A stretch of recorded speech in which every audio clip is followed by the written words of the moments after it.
Alright, I've been trying to do this for a while, so what I'm going to do is, if you can hear me, shoot me a message. If you can, my music's too loud, let me know. I work better listening to music. So, what is bothering me right now is all this crap about, well, just everything the Democrats are doing. It doesn't make sense. Then I started realizing, who is in charge, who's calling the shots, and some stuff really started bothering me. So all that happened, and then all of a sudden I see this tweet that Loretta Lynch released prior to Comey's interview tonight. And in that tweet, she says she's known James Comey for 30 years, and he's an admirable man and a good man and everything else. And here's where she freaking did it. She's known Comey for 30 years. Comey's known Mueller. Mueller and Comey know McCabe. And less than 30 years ago, McCabe was next door neighbors to Hillary Clinton in wherever the hell she lives in New York, Chappaquiddick, New York. They were neighbors. And then Hillary decides she's thinking about running for Congress, and boom, JFK Jr. accidentally dies. Kid's probably been, he flew forever. I remember it crushed so many people when he passed, when news came out that he passed. And then all of a sudden, Hillary gets the seat. So, basically, Lynch says she's known Comey for 30 years, and Comey's an admirable man. Comey, Lynch, Mueller, everybody's all tied together. And now they're assembling again. What's going on? And here's what got me was, and I've always thought there was something up with Comey. His book, it was so anticipated, and President Trump is so against it, It made so many people go out and buy it, read it, see what it is. And you know what Comey's book is? Comey's book is a big flippin' arrow about leadership directly at the Attorney General of the United States of America, Loretta Lynch. That's funny. That's freaking hilarious. Because Lynch's statement says she's known Comey for 30 years and he's admirable. But they all worked under somebody, and that's where you bring in Mueller. And Mueller was their boss at the FBI. Everybody knows him. Everybody agrees with him. I see you're here, so I'm definitely talking about Comey right now. Do we know if he's a white hat or what's going on, or if he flipped? My personal opinion is that he just got caught up in the spider web. McCabe has known Clinton since 98 or 99. McCabe's known Clinton. And then I think Comey was just left in the dark. Because when they asked him questions, if you look back at the congressional hearing where the young congresswoman, she asked him, and it floored him. And that's when he referred to Bill Priestap as by his title instead of by his name. So something's always bugged me about that. And if you go back and you read Comey's tweets and really read them, read between the lines, because what we're seeing right now and what has blown everybody to crapola. I said, don't glad I checked your page. Cool, I see you. I was trying to link it with my computer and it freaking blows, and I'm going to get my room rearranged tomorrow. I think Comey just got caught up in the web. And how they did it, or what I'm thinking, is his brother. People know what happens to people who fuck with the Clintons. And I'm sorry if I'm using language if you have volume and kids. But I think Comey, they got to him through his brother. His brother worked for the Clinton Foundation, and I think they kind of ensnared him before Comey actually realized everything that was going on. And before you know it, he's completely tied in, and it was either, become a whistleblower. What happens to whistleblowers? Go to his boss, Robert Mueller, his boss, the President of the United States of America, Barack Obama, Congress, go to the Judiciary Committee, or not the Judiciary, the Oversight Committee for the Department of Justice, the FBI. You're dead. He's dead before he makes it out of the building. He walks in, he says, I caught something messed up, something's bugging me. A text goes out, he doesn't make it out of the building. You saw what they did to Flynn. They bankrupted him. On BS, they bankrupted Flynn. Which brings me to my next point. So, Comey, in my opinion, he's been pointing us. He's guiding the direction. He knows he's screwed. But that brings back to candor. And I was reading about Tracy Beans was talking about the candor issue with McCabe and how it's misrepresenting the truth, not telling the truth, and how the truth can be used by the FBI, Department of Justice, or anybody else. And if you look at what just happened to all the conservatives over the past weekend, we knew something was going on with Syria. We weren't sure. But by using OPSEC, by utilizing the way the government's supposed to run and not telegraphing what we're going to do, President Trump, dude, I'm stupid. President Trump, General Mattis, General Kelly, General Dunford, who all have really cool uniforms. I got one in my closet. Never be as cool as one of theirs. But they worked together, and they kept everybody so blown out. Their security, the way they distributed the knowledge was so good. I was angry at people. I was anticipating a war with Syria, and I have some pissed off tweets that I sent because I'm sick of the wars. I'm sick of the crap. I'm sick of policing the world. I think we should help South America. That's a whole nother conversation for another day. But I definitely believe Comey, but Comey's testimony to Congress could fall under, because the candor only is lying if you don't have permission to do it.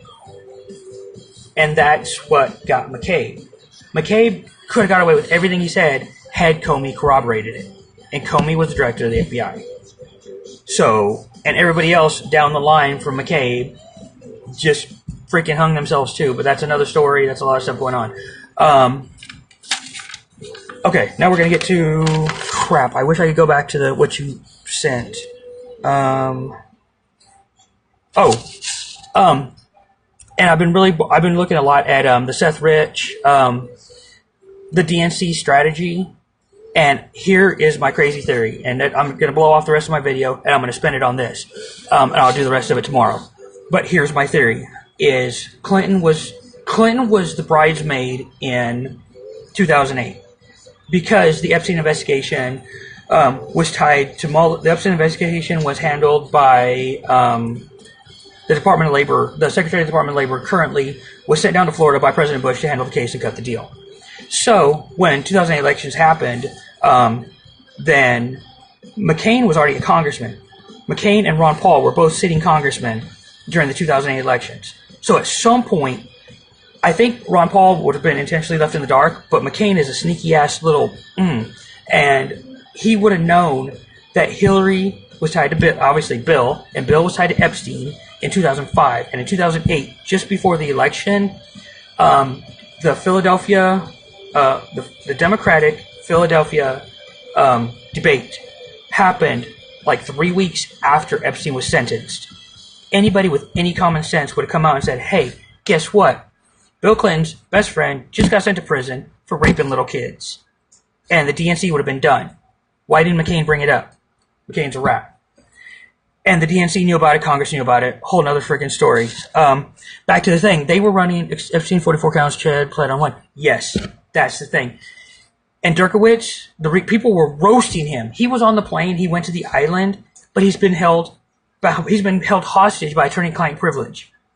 But the FBI blew that to crap with President Trump's lawyer. And if Dershowitz is free to speak now, then Lord, please watch over that man.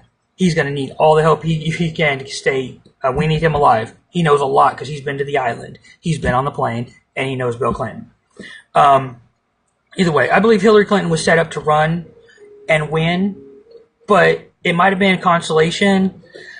The other way they could have gone was she's running. The Democrats have it all set. They're ready to go. Here comes the election. Bam. March 2015, the DNC is hacked by Russians. I believe Robert Mueller was running the FBI at the time. And under Mueller, they all assigned blame, CrowdStrike, everything said it was Russians. That was 2015. In 2015, the DNC, who was under the jurisdiction of Hillary Clinton, were all freaking scattering like rats. And I believe whoever's above Hillary at this point, recycling center events. Yep. So here's the thing. I believe when the DNC leak happened, it triggered some stuff. And at this point, that's when they realized the DNC was hack happened in March 2015. And March 2015 was when Carter Page and George Papadopoulos, right around the same time, both joined the Trump campaign.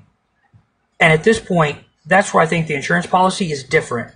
Because they knew if Hillary won, they were golden. Nobody could ever touch them. Paul Ryan, they have dirt on everybody. They have Facebook, they have Twitter, they have everything. They have everybody's dirt.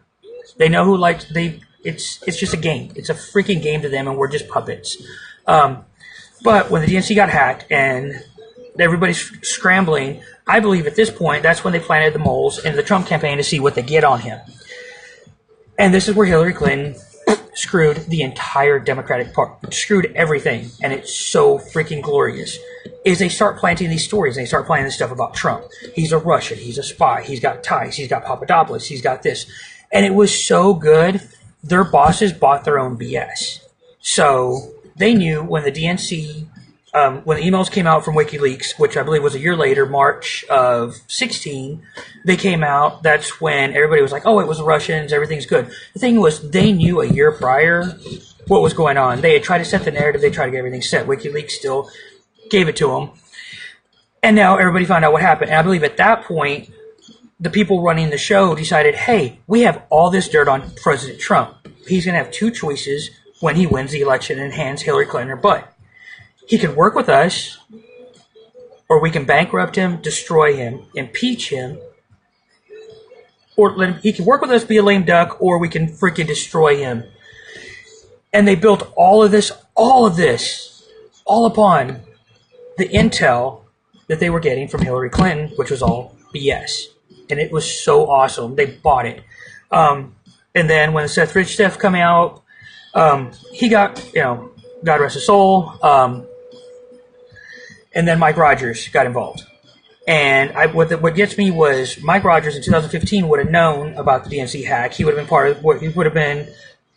He's the NSA. He would have had the what's up had anybody accused Russia or had Russia attempted to hack the servers. So I believe in 2015 is when Mike Rogers started formulating the plan, knowing what was up. It wasn't fly by the seat of his pants. I'm not sure. Timelines are really odd. But in my opinion, it was, again, Seth Rich dropped it. They realized people who actually run the show thought they were going to blackmail Trump. And they bought into the Hillary's bullshit, BS, thinking they had it all put together. When Seth Rich did drop his stuff, Mike Rogers already had oversight over the thing, the plan started coming together.